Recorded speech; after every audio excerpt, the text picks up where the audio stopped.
Welcome back, everyone. This is Radio Free Market, and I'm your host, Michael McKay, and with me today is Dr. Don Boudreaux, and we're talking about immigration, and specifically, the topic that we have today is they're not immigrants, they're refugees.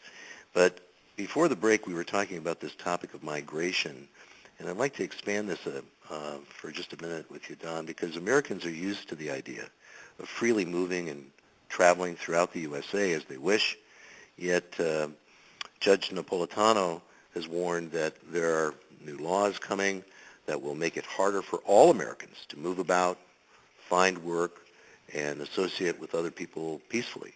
And otherwise, these laws will ensnare us. And of course, you know what I'm talking about. Would you please comment on that? Well, I'm afraid the judge is absolutely correct. Um, two things.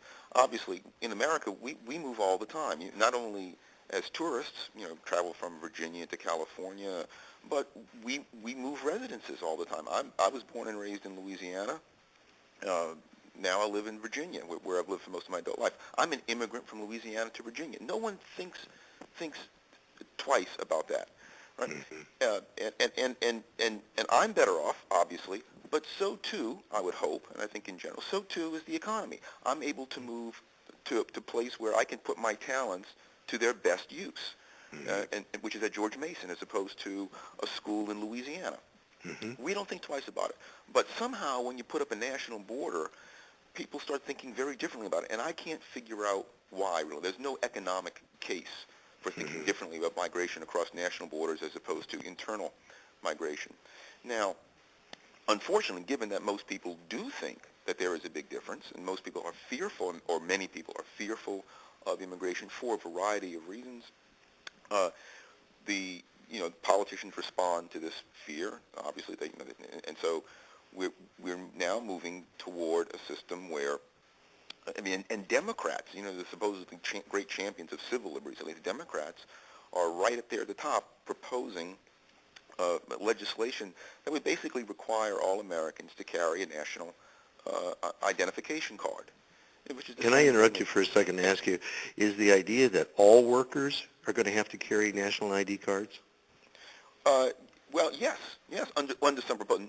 No such proposal has passed yet, but yes, because you're going to have to show that you have to prove that basically prove that you can be lawfully employed, right?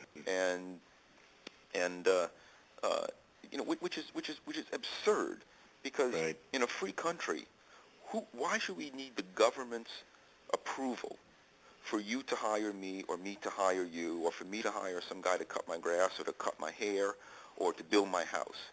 That's not consistent with a free society. And what people forget when they get the people who are very enthusiastic about this national ID, they imagine that it doesn't apply to them, or they imagine they have nothing to fear from it. Oh, sure, I'll carry my ID because I'm a good, solid American. I have nothing to worry about. Right?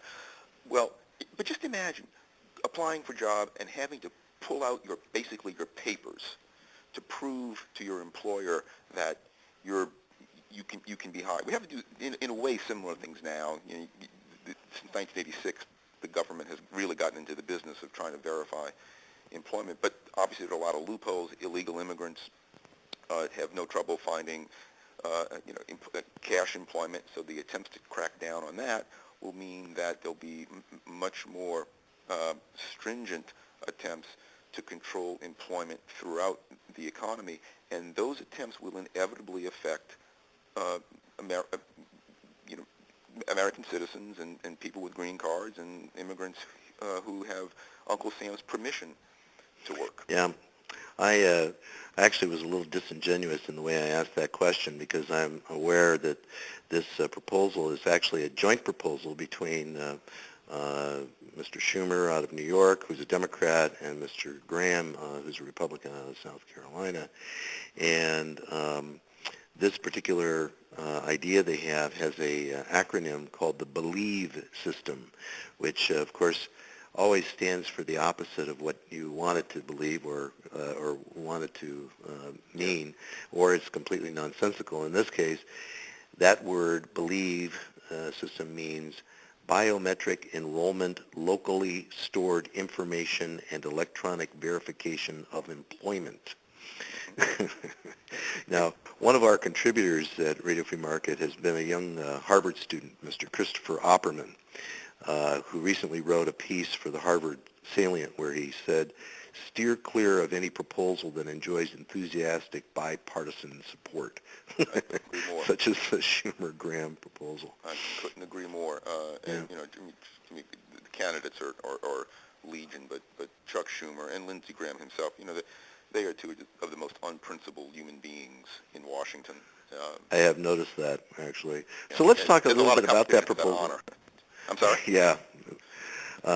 Let's talk about what that particular proposal would do, because I'd like to, I initially wrote 4 jobs, but I think we should phrase it 2 jobs.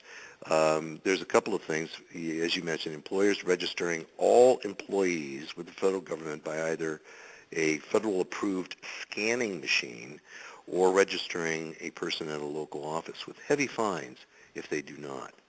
I mean, that's pretty crazy. I mean, please comment on the cultural costs that you see of living under a regime where we have to respond to your papers, please. It's an interesting question because, you know, one of the arguments given against immigration is a cultural argument. People will say, and a lot of people, you know, on the right especially say, well, you know, immigrants, I'm all in favor of openness, but, you know, these people come from a very different culture, and if they get here, you know, their culture is less entrepreneurial than ours, and maybe that'll drag down the entrepreneurial spirit in America. And I always respond by saying, look, in order to enforce the immigration restrictions that you want, we have to sacrifice the very American principles that you claim, you immigration opponent, you claim that you're championing.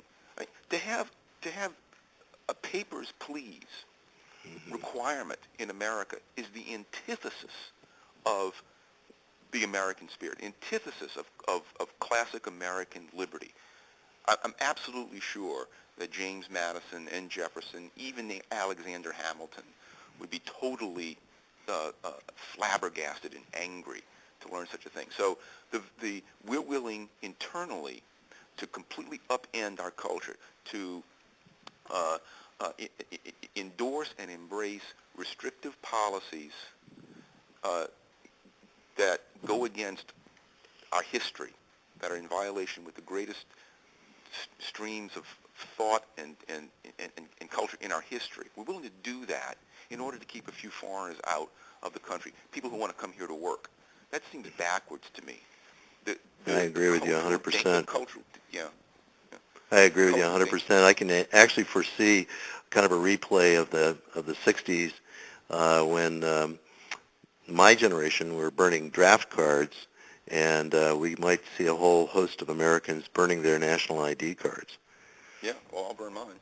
Yeah, it very well could happen. So let's switch gears here for a minute and talk about the other side, this warfare state, of the warfare state, which is really what this national ID concept is an extension of. And let's talk about the welfare state a little bit. You've written, and I'm going to read this quote from you, I have long been a proponent of opening America's borders much more widely, say the way they were in the 1920s. Such borders would not be totally open. Rather, immigrants would come in the same way they did for most of America's history. Those who were not carriers of communicable diseases or those who weren't known violent criminals were allowed in. They were unimpeded, save for the relatively brief inspection at ports of entry, such as Ellis Island. So, you know, rather than calling you an open border advocate, you know, I would refer to you as a checkpoint advocate, but very open at the same time. You know, what are the upsides that you would see to this kind of thing? The structure that you propose. Many. First of all, America would become wealthier. Right? We have more creative minds, more workers, and economically what happens when you have more workers coming in is you have a deepening of the division of labor. People are able to specialize in tasks that for which there was no market earlier. but for which their talents are better suited. Mm-hmm. Adam Smith taught at the very beginning of his great book, The Wealth of Nations, that a nation becomes wealthier the greater is the division of labor, specialization.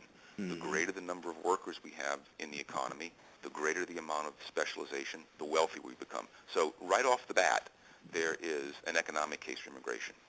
Mm-hmm. And by the way, even the most celebrated academic critic of immigration, an economist at Harvard, George Borjas, even he, who is very critical of immigration, although he himself is from Cuba, mm-hmm.